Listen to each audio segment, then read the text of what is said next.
साथीहरू नमस्कार। आज एउटा घटना आएको छ बेङ्गलोरबाट है, चोरीकाण्ड।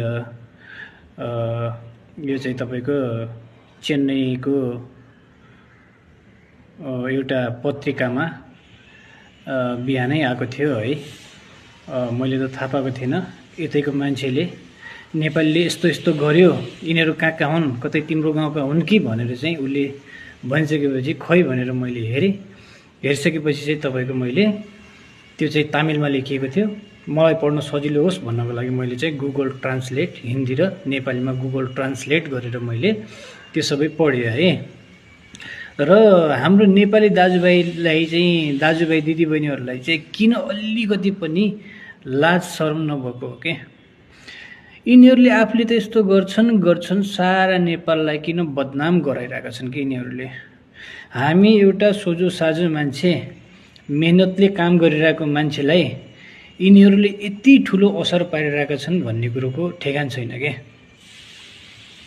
बिहानदेखि मलाई अहिलेसम्म 4 जनाले सोधिसकेको छ, बेङ्गलोरमा यस्तो घटना आयो, आज न्युजमा आएको छ, कतै तिम्रो गाउँका हुन् कि, तिमी चिन्छौ कि यसलाई भनेर 4 जनाले मलाई सोधिसकेका छन्। यस्ता चोर फटाहरूलाई नि अब तपाईँ हाम्रो एउटा सहयोग चाहिन्छ कि यिनीहरूलाई पक्रिनको लागि। यस्ता चोर फटाहरूलाई छोड्नु हुँदैन के? यदि यिनीहरू नेपाल नै पुगिसकेका छन् भने पनि नेपाली पुलिस मार्फत यिनीहरूको रिपोर्ट गरेर यिनीहरूलाई तुरुन्त कारबाहीको दायरामा ल्याउनुपर्छ।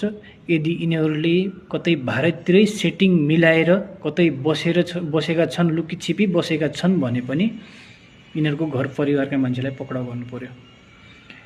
यिनीहरूले चाहिँ हामी एउटा सोझो साझो इमानदारीपूर्वक हामी काम गर्ने नेपाली दाजुभाइ जति पनि छौँ, हामीहरूलाई यिनले बदनाम गराइरहेका छन्।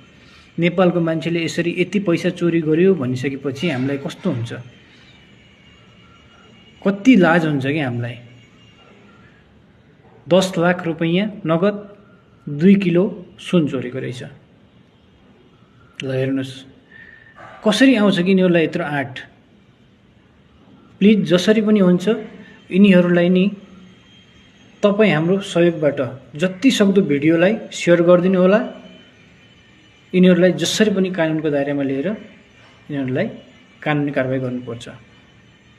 धन्यवाद।